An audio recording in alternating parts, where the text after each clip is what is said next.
In November of 2025, Crusoe broke ground on what would become a 1.2 gigawatt data center outside Abilene, Texas, the largest single AI training facility ever attempted up to that point. 6 months later, OpenAI and Oracle quietly canceled the planned 2.1 gigawatt expansion of the same site. Not because they don't need the computing, they do. Not because they ran out of demand. They have plenty. They canceled because they couldn't line up the financing, the gas turbines, and the grid interconnect on the same timeline. This is episode 6 of the AI money flow.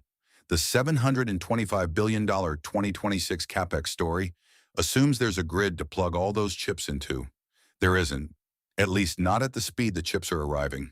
And the gap between AI compute demand and available electrons is the bear case nobody on Wall Street is modeling yet. Eric Schmidt, the former Google CEO, testified before Congress earlier this year with a number that does not appear in any hyperscaler earnings model. To run the AI build-out currently scoped for 2026 through 2030, the United States needs 29 additional gigawatts of generating capacity by 2027, 67 more gigawatts by 2030, 96 gigawatts total over the next 5 years. For scale, 96 gigawatts is bigger than the entire installed nuclear fleet of France. Today, U.S. data centers consume 183 terawatt-hours of electricity per year, about 4% of total U.S. generation. By 2030, the credible forecasts converge on 426 terawatt-hours, 9% of the grid, doubling in 5 years. Bain and Company ran the supply-side math. Across all currently planned generation projects, the United States can add roughly 82 gigawatts of net available capacity by 2030, 33 gigawatts from front of the meter, meaning new utility-scale projects fed into the public grid, 49 gigawatts from behind the meter, meaning private generation built next to the data centers themselves. Best case 82, demand says 96. The gap is real before any execution risk is added, and that is the demand side. The supply side is the problem nobody wants to talk about. The 5-year horizon for new gas turbine generation is fully sold. The interconnect queues are 10-year wait lists. Nuclear restarts deliver electrons in 2028 at the earliest. Small modular reactors deliver in the 2030s. There is a gap between the AI Capex schedule and the electrons available to fill it. The entire question of this episode is how that gap closes or does not. The most concrete bottleneck is gas turbines, the machines that turn natural gas into electricity at the scale a hyperscale data center needs. GE Vernova, Siemens Energy, and Mitsubishi Heavy Industries make essentially all of them. GE Vernova ended 2025 with an 80-gigawatt order backlog, the largest in company history. Slot reservations climbed from 43 gigawatts at the start of the year to 56 gigawatts by Q1 of 2026. The CEO told investors he expects all turbine reservations to be sold out through 2030 by the end of 2026. Lead times, 3 years for a standard order, 5 to 7 years for some configurations.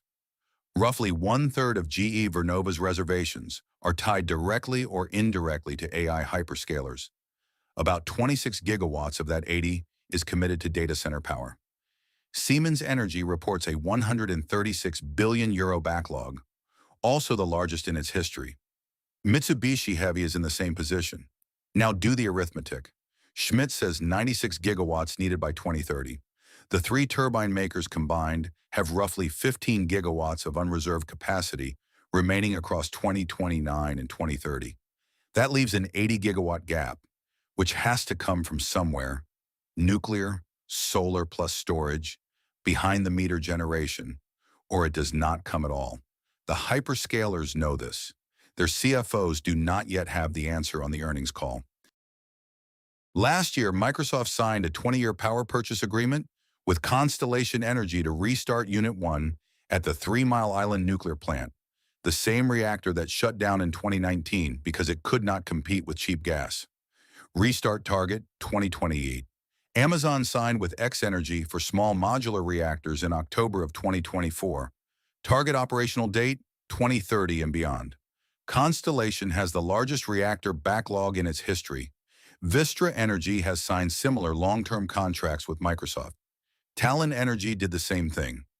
directly powering an Amazon data center campus from the Susquehanna nuclear plant in Pennsylvania.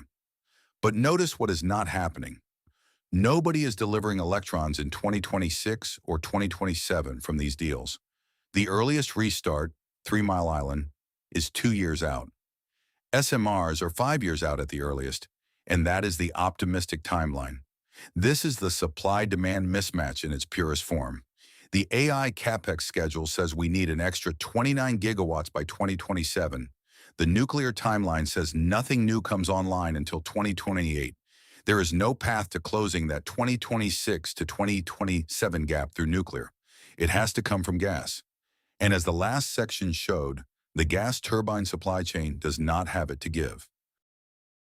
When supply cannot meet demand, prices move. The PJM interconnection, the regional grid operator covering 13 states from New Jersey to Illinois, held its 2024 capacity auction in July. The clearing price came in at $270 per megawatt day. The previous year, it was $28. That is a 9.6 times increase. In one auction cycle, same grid, same suppliers.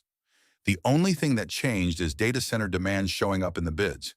The 2026 auction is expected to clear higher still. Industrial users, manufacturers, refineries, hospitals get crowded out of the same capacity pool. Residential bills follow. The states with the highest data center concentration are running this experiment first. Virginia. Residential electricity bills up roughly 15% over 12 months, with Dominion Energy filing for further rate increases tied directly to data center load. Ohio, similar trajectory, with AEP Ohio explicitly attributing part of the increase to hyperscaler interconnect costs. Texas. ERCOT capacity prices have tripled in the high summer months, and the state legislature is debating whether to separate data center tariffs from residential rates entirely. The hyperscaler workaround is called behind the meter. Build your own power plant, on-site, never touching the public grid. Crusoe's Wyoming campus uses gas peakers right next to the data hall.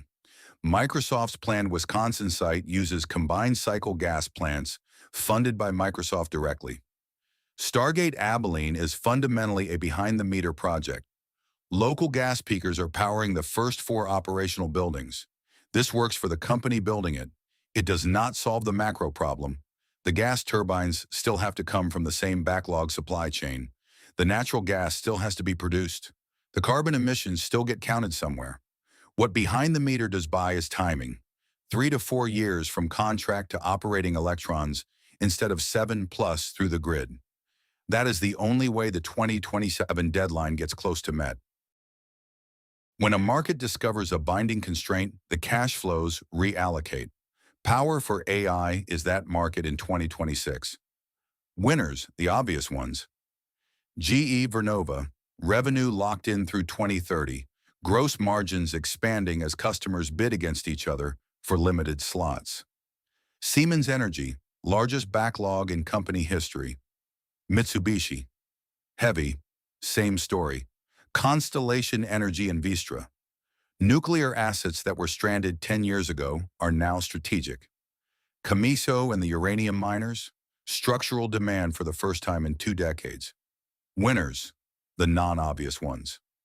Caterpillar and Cummins, the makers of standby gas peakers, which become primary generation in behind-the-meter deployments.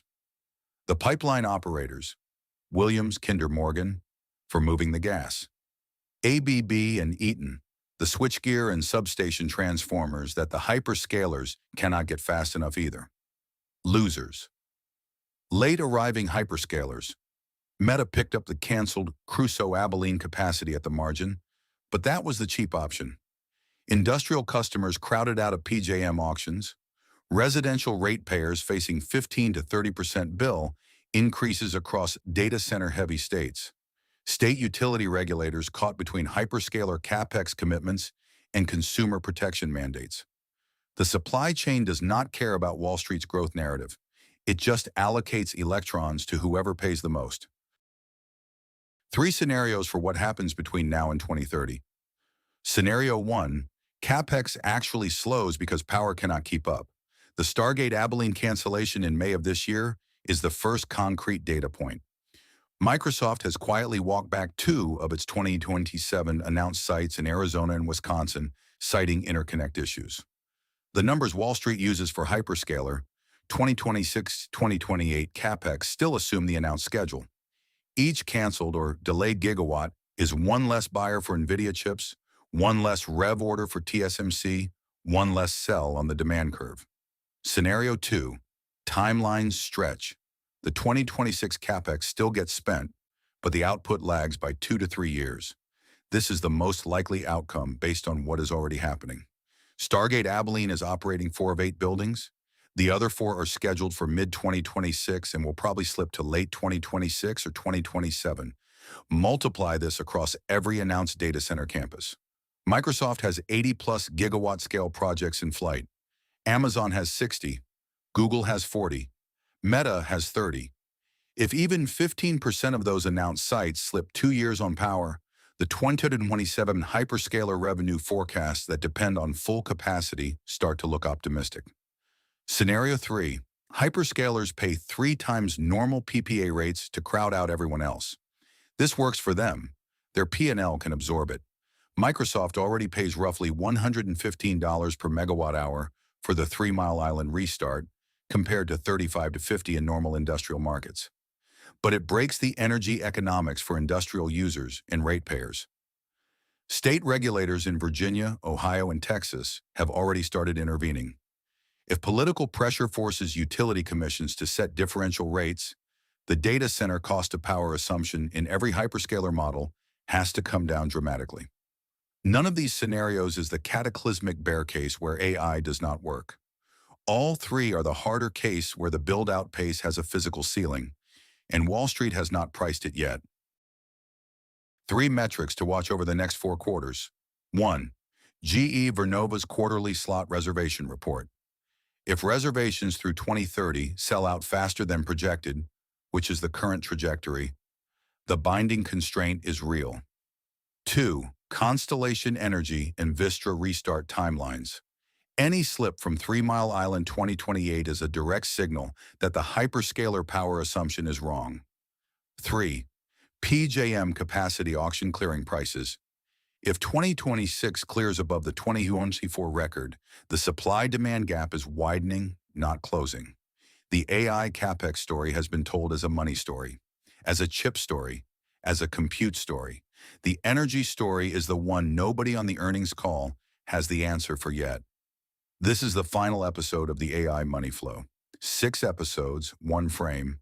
When Capex outruns the physical infrastructure required to absorb it, power, supply chains, enterprise integration, the gap between announcement and execution is where the bear case lives. Watch the numbers.